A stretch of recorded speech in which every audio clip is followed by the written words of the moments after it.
तुमच्या मनात जे विचार असतील तसेच तुमचं जग बनेल. म्हणून नेहमी चांगले विचार करा, नकारात्मक विचार सोडून द्या आणि आजच्या दिवसाचं सकारात्मकतेने स्वागत करा. चिंता केल्याने समस्या सुटत नाही, पण शांत राहिल्याने मार्ग नक्की सापडतो. श्री स्वामी समर्थ.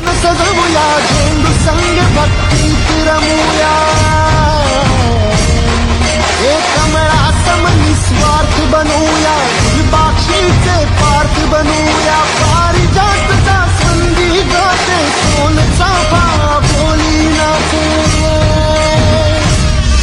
या भूमीवर देवांचा तारा अभिमानाने अवतरला, सर्व धर्माचा तूच लाडका, भेदभावना तुला. मन सुंदर सुंदर जसा मोगरा, सदा फुलीचा साज नाचरा.